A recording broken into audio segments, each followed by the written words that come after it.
Hello dear students, welcome to the 10 minute show of CUTPG political science. तो ये हमारी इस सीरीज़ का पहला वीडियो होने जा रहा है। तो मैं आपको बता दूं कि इस सीरीज़ में हम ऐसे इंपॉर्टेंट कॉन्सेप्ट जो छोटे छोटे शब्द होते हैं आपके सिलेबस से रिलेटेड लेकिन आपको समझ में नहीं आते, तो ये 10 मिनट का शो इसीलिए चलाया गया है क्योंकि एग्जामिनेशन में सिर्फ और सिर्फ आपके पास 15 से 20 दिन का समय बचा है। तो कॉन्सेप्ट क्लैरिटी होना बहुत इंपॉर्टेंट है। तो आज का जो टॉपिक हम इस वीडियो में समझने वाले हैं वो होने वाला है simple equality versus complex equality.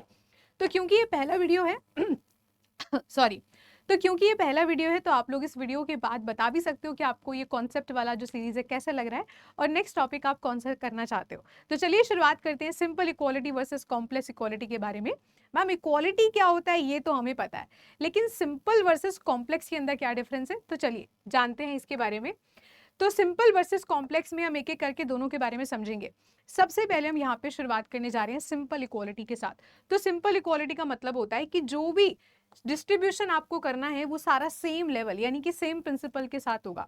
आपको अगर लोगों के बीच में वेल डिवाइड करनी है, अगर आपको लोगों के बीच में रिसोर्सेज को डिस्ट्रीब्यूट करना है, तो without seeing the different type of characteristic, without seeing the different type of need, आप यहाँ पे सब लोगों को सेम लेवल के गुड्स एंड सर्विसेज डिस्ट्रीब्यूट कर दोगे simply. That's a simple equality.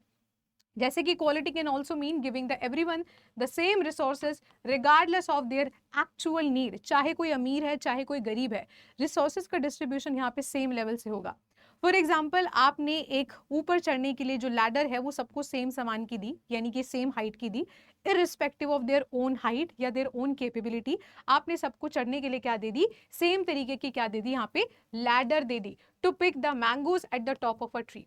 तो आपने देखा ही नहीं किसकी हाइट कितनी है, लेकिन आपने सेम लैडर को दे दिया।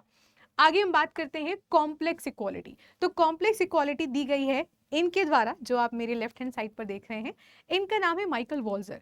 आपने कॉम्प्लेक्स इक्वालिटी के नाम नहीं सुना होगा तो एटलीस्ट स्फीयर्स ऑफ जस्टिस का नाम जरूर सुना होगा मेरी क्लासेस में एटलीस्ट।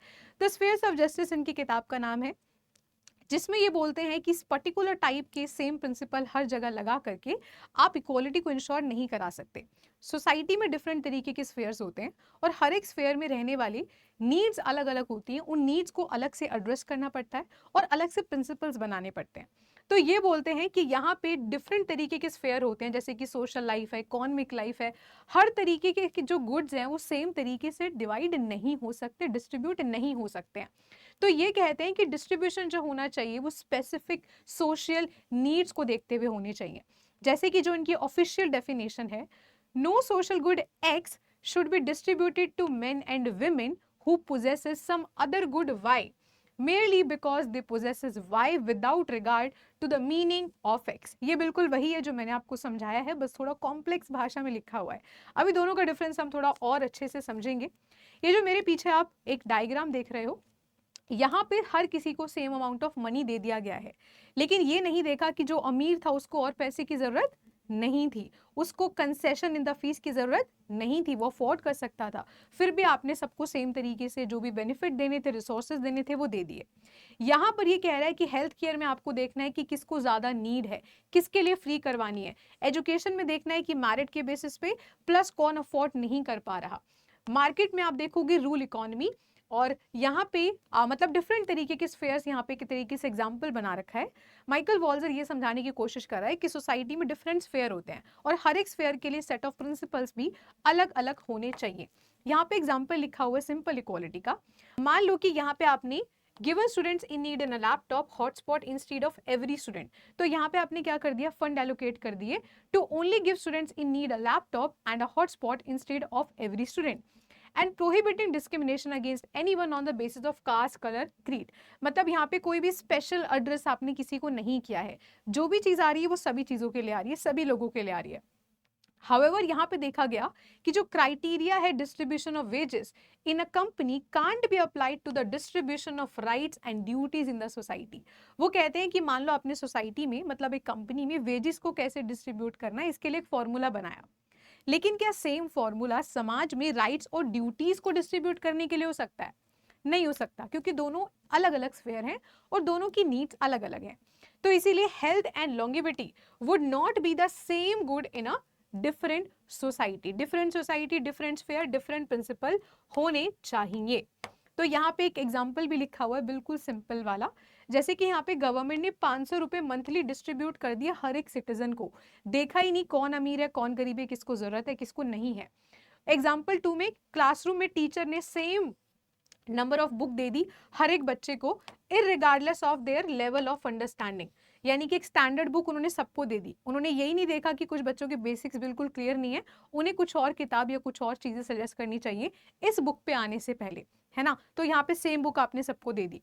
वहीं अगर हम कॉम्प्लेक्स इक्वालिटी का एग्जांपल लें तो गवर्नमेंट ने फ्री एंड इक्वल एक्सेस तो दिया सबको, लेकिन कुछ स्पेशल नीड वाले बच्चों के लिए स्कॉलरशिप का प्रबंधन भी यहाँ पे किया, जिससे कि वो एजुकेशन के एक्सेस के साथ साथ उसे अच्छे से मतलब एक तरीके से पढ़ सकें या फिर अच्छे से उसका लाभ उठा सकें।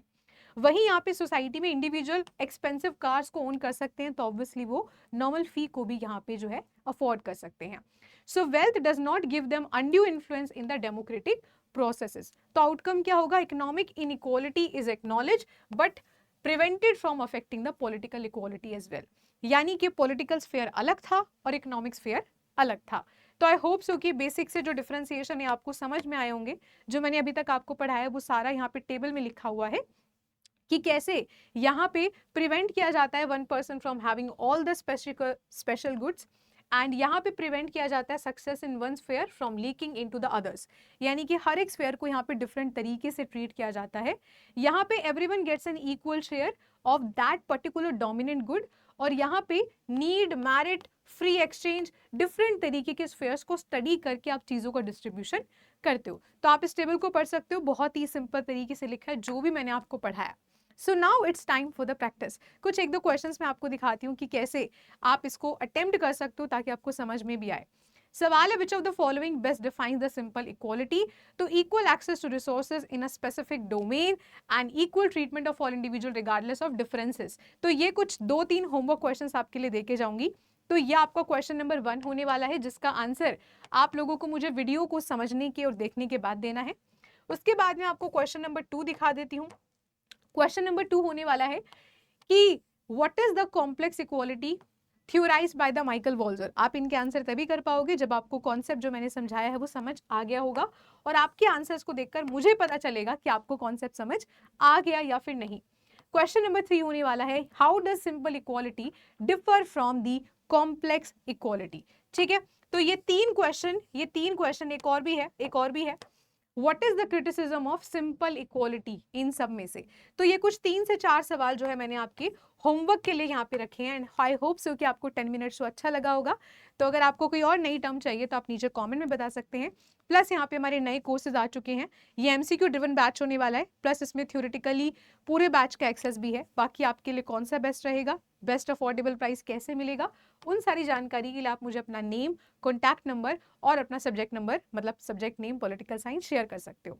ठीक है, और उसी के साथ बुक एंड मुक टेस्ट महापैक में ऑलरेडी इंक्लूडेड है, इन्हें आप अलग से भी ले सकते हो। और बाकी सारी जानकारी के लिए और लेटेस्ट फ्री अपडेट्स के लिए, नोट्स के लिए आप इसको ज्वाइन करना जरूर ना भूलें, पॉलिटिकल साइंस में साथ ही में अंडर 24/7। तो मिलते हैं आपसे नेक्स्ट 10 मिनट के शो में, तब तक के लिए good bye, take care and all the very best. And homework check करूंगी मैं सबका।